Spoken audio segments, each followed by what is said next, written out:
Hey, Physique Freaks, how's it going? Scott Tuzana, MetabolicMasterpiece.com. It's Thursday, July 30th. We are packing up the camper, getting ready for a fun, relaxing Canada Day weekend. Get you some footage from that. Every meal that I ate today, some training footage from chest and back workout. Let's get to her. And for breakfast, right around 10 o'clock, had 6 of these little brown rice and sweet potato Triscuits, 1 cup of plain Greek yogurt, some mixed berries, half a scoop of protein powder, and then hit the gym for 11 o'clock.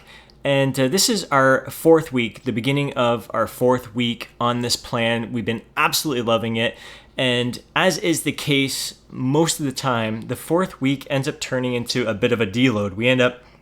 We progress those first 3 weeks, and then the 4th week, and we don't even program in the deload. It just most times happens that way. Both Rick and I, as soon as we did our first set of the bench press, we're like, man, does this bar feel heavy? And it's got more to do with us, more than just the deficit that we're in.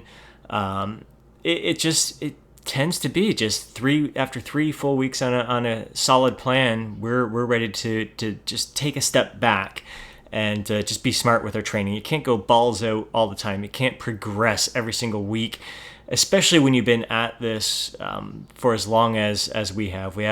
So Rick and I were on this bench, Paul and Mike over on the other bench. Now Mike, on the other hand, was feeling really strong today, and he was able to maintain the weight that he was lifting last week. Just to give you, I forget what, I have to go back and look at the video, but I know I was bumping it up. This was our starting weight, I believe, or maybe this was our starting weight the first week, and then I was basically bumping up, I think 5 pounds for each week, and then this week I went back in weight to even a little bit lighter than what I did the first week. So chest, it felt great. The thing is, it was lighter weight, but damn, it felt like such an incredible focused pump. It was absolutely awesome. It wasn't like we felt beat up or anything. It's just like we just needed to dial the weight back in order to really feel the movement it was meant to be felt. So after the chest portion of the workout, here we are kicking things off. So that was cluster sets that you saw on the bench press, and we're doing cluster sets here as well. So 4 sets of 4, just 10 seconds rest between sets.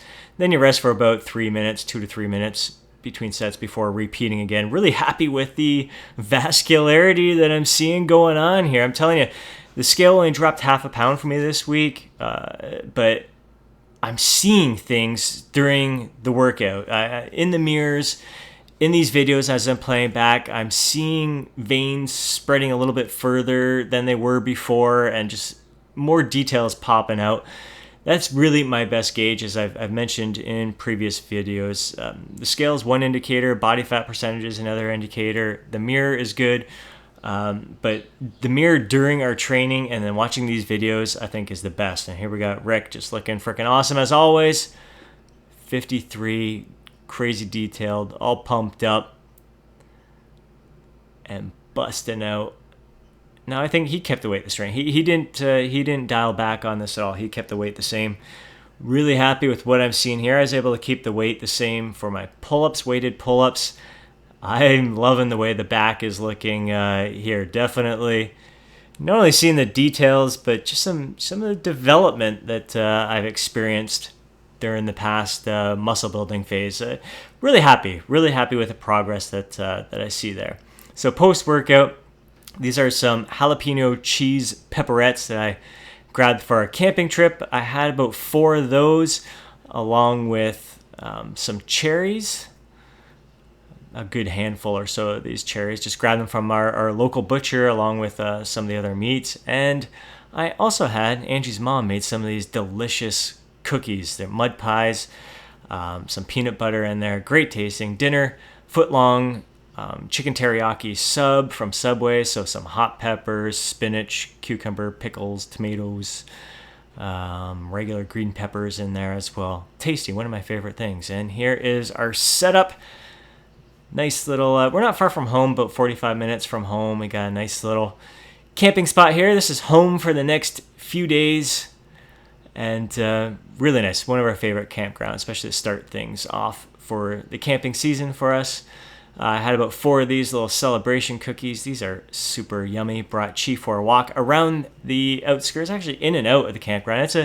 It's a good distance. If you did a full lap around the outside, it's about 20 minutes or so, and you can go up and down the path. It's a well-forested campground, lots of old, mature trees in there, and then the outside is surrounded by farmers' fields. Had some of these. These were tasty. First time I've had these little potato thins. This is, I think, salt and vinegar. Really tasty, especially going along with the delicious beer that I had. So just 1 beer for the first evening there. This was tasty. First time I've had this one along with the campfire. Having a great time so far.